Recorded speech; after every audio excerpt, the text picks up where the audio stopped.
Hello, I'm Jen. Welcome back to my channel, Literary Love 123, where I combine my master's in English with my passion for the horror genre to talk about the books that I read. Today's video is a very special tag video. This tag is called the BookTube Community Joy and Gratitude tag. So after this quick intro, I'll be right back to talk about the creator of this tag and share my answers to the prompts.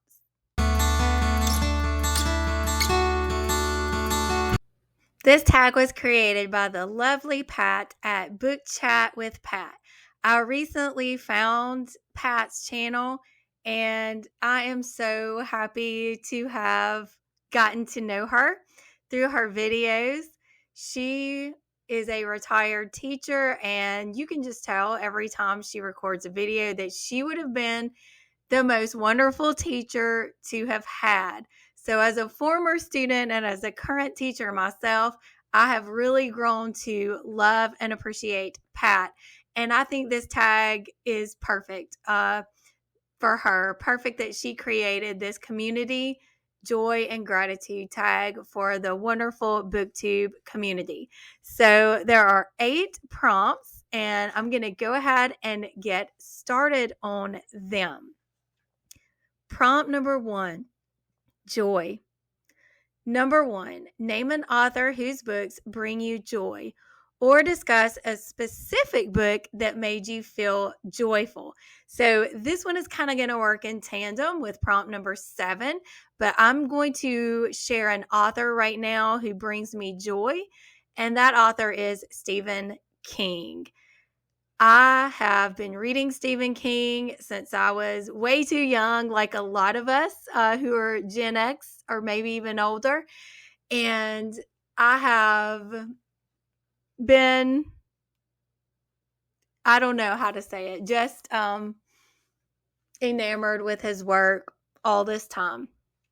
And I started off by reading Pet Sematary first, and that was followed by Christine.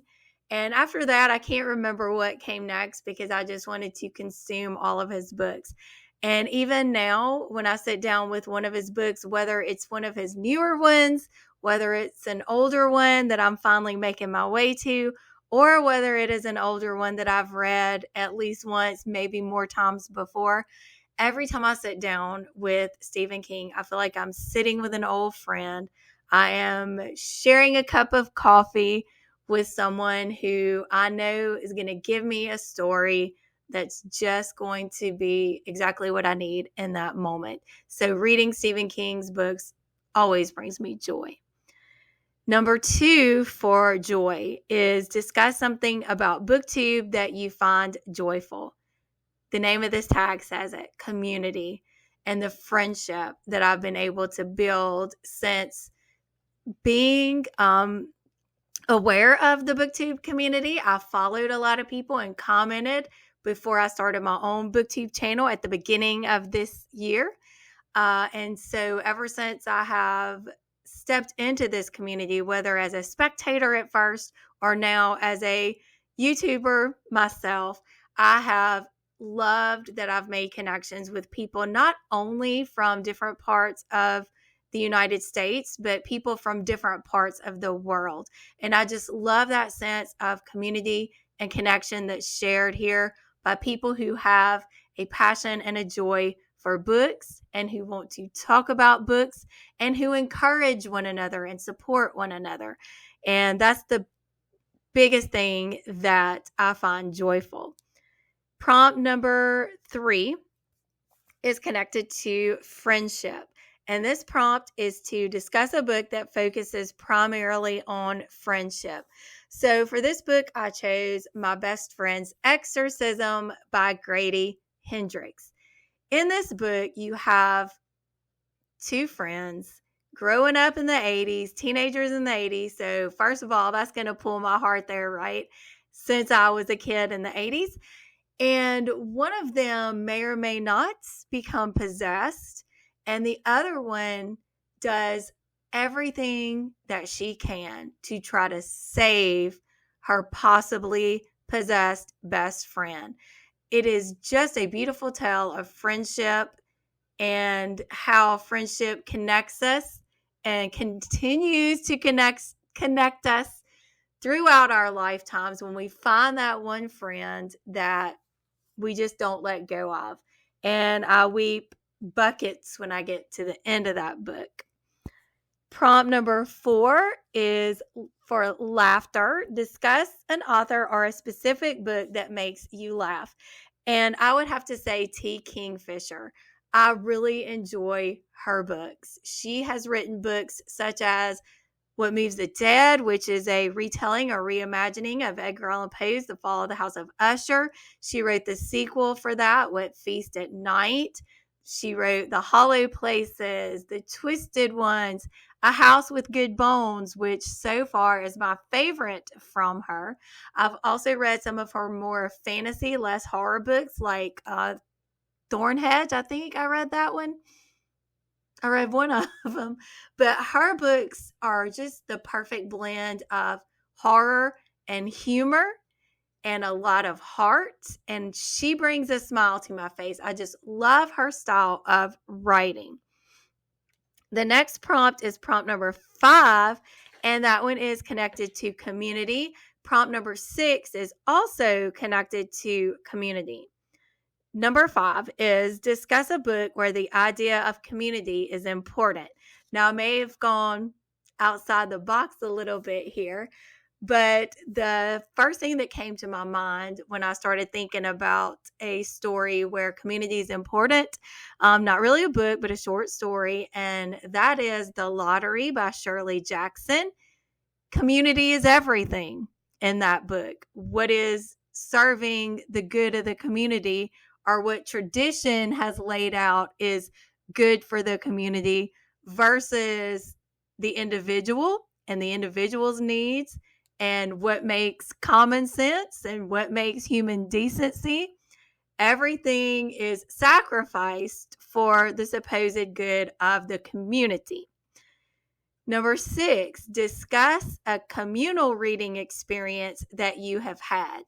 So I want to talk about several different times in my life where I had a communal reading experience of one of my favorite authors, Edgar Allan Poe. So the first time I was exposed to Poe, I was a middle school student. I had a really wonderful middle school English teacher, and we read The Raven and The Telltale Heart. And then we had to give reports and presentations on one of the, either the story or the poem.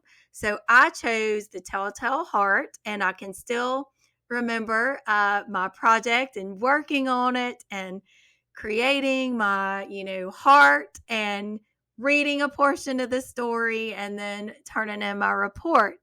And that really kicked off my passion for Poe. Then, of course, as I got into high school, we studied more of Poe. When I was in undergrad, we read Poe. Then in grad school, we read Poe again. And of course, then dug into it at a deeper level. And I wrote my final paper for my American Renaissance grad school course on Edgar Allan Poe's The Black Cat. And I talk about in that paper the connection between mythology and folklore and how all of that connects to the narrator's knowledge of what he's doing, where he's purporting that all of this was just a mere incidence of household events, but instead everything was lining up for him to do exactly what he did in that story. And I remember talking about that with my fellow students and their papers on other works and just having that wonderful time to really be able to dive in and get in deep to literary theory and all that good stuff with Poe. Then I homeschooled my 2 middle children, and we would do something every October that we called October School. And our main focus every October was Poe. So we would do Poe poetry parties. We carved pumpkins to represent different Poe stories or poems. We had Poe-themed food, Poe drinks, Poe recitings, just a big fun Poe party every October. We had one year where it was a masquerade party to go along with the Mask of the Red Death, and we had, fancier clothes, and we had masks for our faces, and we just had a lot of fun. And then at the season of life I'm in now, I am able to teach 2 different Poe classes online to middle school and then high school students. So middle school students, it's like a 4-week sort of a mini, venture into Poe. And then for my high school students, it's a 12-week semester diving into all of Poe's works and poems. Not every single one of them, but enough to span across the different genres that he touched. And so Poe just has brought a lot of joy to me personally, and a lot of joy to me in these communal reading and learning experiences. Prompt number 7 is connected to gratitude, and that is name a book in which a character demonstrates real gratitude, or name a book that left you feeling a sense of gratitude. And for me, lately, I'm going to go with the book that left me with a sense of gratitude. And that is Salem's Lot by Stephen King. I reread that. I think last week is when I finished it. I think I had finished it and talked about it in my last vlog. Memory. I have been struggling a lot with my mental health this spooky season, and I haven't been having the best of reading experiences with newer books that I tried. So I decided to revisit an old favorite. And when I did that, I said, well, I got to read Salem's Lot. That would be perfect. And that was wonderful for me. It gave me everything that I had been looking for. As I mentioned previously, reading Stephen King is a comfort to me, and rereading Salem's Lot gave me all of the gratitude that I needed at the time in my reading experience. So, before I get too emotional, prompt number 8. Tag others to spread a sense of joy and gratitude. I'm really hesitant to tag specific people here because I want everyone who's watching this to know that I would love for you to do this, that I would feel joyful and grateful if you did this tag. But I am going to tag 3 people who mean a lot to me in my BookTube community, and 3 that I'm very thankful that I've been able to meet through the wonderful world of BookTube. And that is M at Dark Violet Dreams, Bad at Bad is Rad, and Ashley at Spooky Little Book Nerd. So thank you so much, Pat, for creating this tag and for tagging me and for being such a wonderful presence in the BookTube community. That's all for now. I will see you in my next video.